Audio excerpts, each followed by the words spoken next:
Any of the names that you hear, John, pique your interest, though? I mean, even if they're not going to end up in Philly, any of the names excite you, or maybe not? Maybe not. That's not the right word, but pique your interest, J Mac. Well, I thought because some of the tight ends talk yesterday, and that's obviously a position that, in theory, could be, um, they might have to repopulate the entire room, literally. Dallas Goddard's a free agent, but so is Grant Calcaterra, and so is Kylan Granson. So that was your three top tight ends last year, and so they're taking tight ends.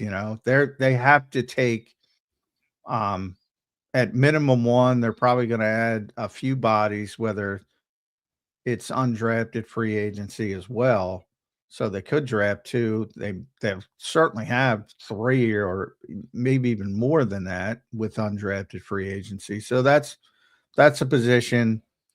Um, I I'm going to have a heavy focus on Oscar Delp from Georgia. He's from Georgia, and the Eagles go heavy at Georgia. We know.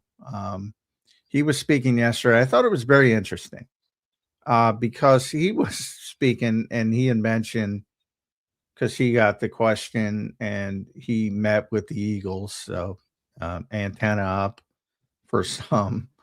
Um, and he had mentioned, he's a receiving tight end that's getting better at blocking. Um, or I'm sorry, he had mentioned he's regarded as a blocking tight end, but he's a receiving tight end. So that's how Oscar said it. So I said, oh, that's interesting, blocking tight end, because that's going to be impactful, for the Eagles, because one of the problems they had, and how he admitted it when he talked to us last week, was that they probably should have had a more diverse, traits in the tight end room, because Goddard, Granson, Calcaterra are all receiver first, and they need blockers. So I said, "Oh, this guy's a blocker." So I pull up some scouting reports, and everybody talks about him like that's a weakness. Everybody. So I texted one of my guys, and it's like, "Yeah, he's a good receiving tight end. Some mismatch potential with linebackers and things like that, but he's got to get stronger." And he's got to get, sharpen up his technique as a blocker, basically paraphrasing. And I'm like, what's going on here? He's on the podium saying Yeah. everybody thinks he's a blocking tight end. Maybe So he's doing a little reverse psychology, John. He's maybe, tripping people up, man. maybe. And so anyway, Oscar Delp is a guy I did some research into yesterday. Um, and there you have it. So, that's a potential, that's a day three pick, I would think. Um, Certainly not going to be day one or day two, but again, at a position where you have to potentially repopulate the whole room, there's a good chance that they're going to take one or two tight ends in this draft, and then, as I said, add some undrafted guys as well. Um, and their history with Georgia is their history with Georgia. They love taking guys from Georgia now because they like the way Kirby Smart runs that program. So, there you go. Some intel on Oscar Delp, tight end from I Georgia. like it. I like it. A little bait and switch potentially on Oscar Delp. John, let me ask you this. What do you believe is the likelihood or the possibility of them actually using a first round pick on a tight end? Let's just say hypothetically, Kenyon Sadiq falls and he's sitting right there at 23. Do you see the Eagles putting that ticket in, or do you think they go a different route? No, I would still bet against it. Um, but I would say it's a little bit more of a chance than normal. Like normal, I'd say no way. I'd say there's probably a 5-10% chance this year. If they think he's, you know, Kyle Pitts esque, which I don't think they do. So that factors into it as well. I don't think he's that good. Um, and he's undersized. And again, I think they're more focused on getting the George Kittle type or the Tucker Kraft type who can do a little bit of both rather than just having the receiver. So I would still heavily bet against it. And like if he's there, I know I've seen a lot of mock drafts, so if he's there, they'll take him. I don't necessarily agree with that. I think they're focused on the kid from Ohio State. If he's there in the second or third round, I think there's a good chance they take him.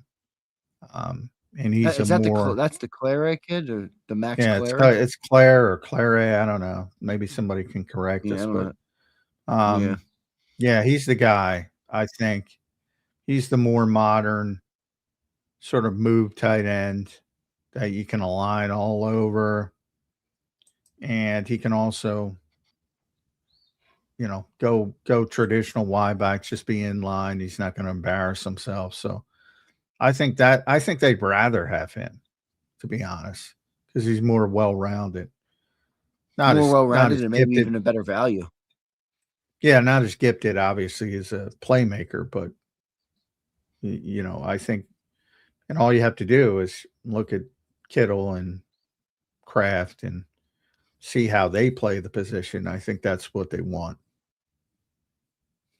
I like Klare or Claire. I got to figure out how to pronounce his names because I feel like we'll be saying it a good bit in the next couple of months. But I like Claire. I think he could be good. I just thought about Sadiq, and you know, this is what I'm struggling with, John and Brown. Once why I started the show where I started it, I'm like, boy, if AJ Brown leaves and they draft an offensive lineman, which I'll understand. I'm not going to criticize the pick of an offensive lineman to replace Lane Johnson. But if they do that and they trade AJ and Dallas Goedert walks to go somewhere, like it's going to be hard. You're going to have a hard time, not you personally. People are going to have a hard time selling me that the Eagles are trying to go back and win another Super Bowl in 2026. It just won't add up to me. Well, hey, look, I think everybody goes to, it's like they do these studies of men when a pretty girl comes on the television screen, their eyes dart to the girl. They've literally done Doesn't studies surprise on me. that. No, not surprising. Football fans dart to skill position people. And as I've always said, can't play offense if you can't block people. So, and the Eagles are very disciplined and understand the star of their team has been the offensive line. The offensive linemen have never been the star of their team, other than Kelsey becoming bigger than the game. But even when you're in season, like nobody talks about, well, Jason Kelsey's the best player on the Eagles. No, he just became a celebrity. Lane Johnson's going to Hall of Fame, but you always had the quarterback, the running back, the wide receiver. Everybody's attention goes to that. They know the foundation of their team that has made them so successful is starting to have some issues. And Not that they easy got to to, fix, though. It's not that easy to well, fix. it isn't that easy to fix, but the only way to fix it is to bring in some tools and get it done. And I think they know it's Yeah, I mean, time. in theory, the Lane Johnson replacement, while